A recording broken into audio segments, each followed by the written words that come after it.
Hello learners, జాలీజాన్కి స్వాగతం. మునుపటి వీడియోలో మనం ఇఫ్ ఎల్స్ స్టేట్మెంట్ వెనుక ఉన్న లాజిక్ను బాగా అర్థం చేసుకున్నాం. మీరు ఆ వీడియో మిస్ అయితే ఇప్పుడే వెళ్ళి చూసేయండి. అది పైథాన్లో డెసిషన్ మేకింగ్కి బేసిక్ ఫౌండేషన్. కానీ ఈరోజు మనం ఇంకా బేసిక్ విషయాన్ని నేర్చుకోబోతున్నాం. మీరు దీన్ని స్కిప్ చేస్తే ఎందుకు ఎర్రర్లు వస్తున్నాయో కూడా అర్థం చేసుకోలేకపోవచ్చు. అవును, మనం కీవర్డ్స్ మరియు కామెంట్స్ గురించి మాట్లాడుతున్నాం. చివరి వరకు చూడండి. కీవర్డ్స్ అంటే ఏమిటి? పైథాన్లో కీవర్డ్స్ అనేవి స్పెషల్ వర్డ్స్. వీటికి ప్రత్యేక అర్థం ఉంటుంది. మీరు వాటిని వేరియబుల్స్ నేమ్స్, ఫంక్షన్ నేమ్స్ లేదా ఇతర ఐడెంటిఫైర్లుగా ఉపయోగించలేరు. ఒక రియల్ టైమ్ ఎగ్జాంపుల్ చూద్దాం. పైథాన్ ఐడిఈ ఓపెన్ చేయండి. If equal to 10. ఇది ఇప్పుడు రన్ చేస్తే సింటాక్స్ ఎర్రర్ వస్తుంది. ఎందుకంటే ఇఫ్ అనేది ఒక కీవర్డ్. మరొక ఎగ్జాంపుల్ చూద్దాం. Class equal to hello.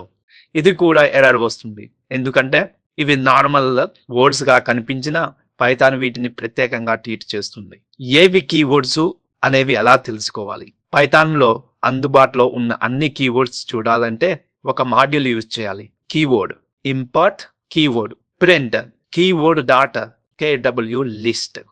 ఈ స్టేట్మెంట్ రాయగానే పైథాన్ లో ఉన్న 35 కంటే ఎక్కువ కీవర్డ్స్ కనిపిస్తాయి. కానీ కొన్ని కామన్ కీవర్డ్స్ మాత్రం మనం గుర్తుపెట్టుకోవాలి. If, else, not, try, while లాంటివి. చిన్న క్విజ్, మీకోసం ఒక చిన్న క్విజ్. ఇది వ్యాలిడా? Print equal to hello, print of world. ఇప్పుడు కోడ్ ఏమవుతుంది రన్ చేస్తే? మీరు ప్రింట్ అనే బిల్ట్ ఇన్ ఫంక్షన్ ను ఒక వేరియబుల్ గా డిఫైన్ చేశారని పైథాన్ భావిస్తుంది. కాబట్టి ఇప్పుడు ప్రింట్ వరల్డ్ అని రాసినప్పుడు అది ఫంక్షన్ కాదు, అది స్ట్రింగ్ లా బిహేవ్ చేస్తుంది. దానివల్ల ఎర్రర్ వస్తుంది. నోట్, ఇలా ప్రాక్టీస్ చేయడం సరి అయినది కాదు. It's a bad practice. ఇప్పుడు మనం కామెంట్స్ గురించి తెలుసుకున్నాం. పైథాన్ లో కామెంట్స్ ఎగ్జిక్యూట్ అవ్వవు, కానీ అవి మీ కోడ్ను అర్థం చేసుకోవడంలో సహాయపడతాయి. సింగిల్ లైన్ కామెంట్ హ్యాష్ ద్వారా స్టార్ట్ చేస్తారు. ఎగ్జాంపుల్ చూస్తే ప్రింట్ హెలో వరల్డ్. కామెంట్ లో this will print hello on the screen అని రాస్తాం. మల్టీలైన్ కామెంట్ కోసం కోడ్ ని ఈ విధంగా రాయాలి. కొటేషన్స్ లోపల రాయాలి. 3 కొటేషన్స్ యూజ్ చేయాలి. ఈ విధంగా comments, this is called multiline comment. Multiline comment ని కొటేషన్స్ లోపల రాయాలి. 3 కొటేషన్స్ యూజ్ చేయాలి, స్టార్టింగ్ ఎండింగ్. ఈ విధంగా కామెంట్స్ మీ కోడ్ ను క్లియర్ గా అర్థమయ్యేలా చేస్తాయి. ఏటీఎం ఎగ్జాంపుల్ తో రియల్ టైమ్ కాన్సెప్ట్ ని అర్థం చేసుకుందాం. Step 1, ask user to enter pin. Pin equal to input, enter your pin. Step 2, check if pin is correct. If pin equal to 123, print access granted, else access denied.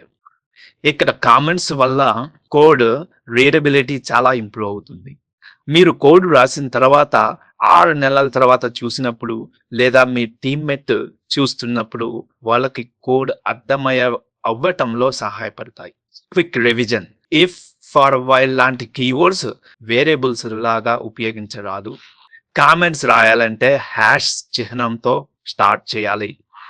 కోడ్ను ఇతరులు అర్థం చేసుకునేలా comments ఉపయోగించాలి.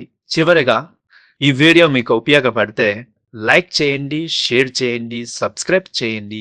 And ఎవరైతే Python నేర్చుకోవాలనే తపన ఉందో వాళ్ళకి షేర్ చేయండి. తర్వాత వీడియోలో మనం లూప్స్ గురించి మాట్లాడదాం. అప్పటి వరకు ధన్యవాదాలు. Bye bye.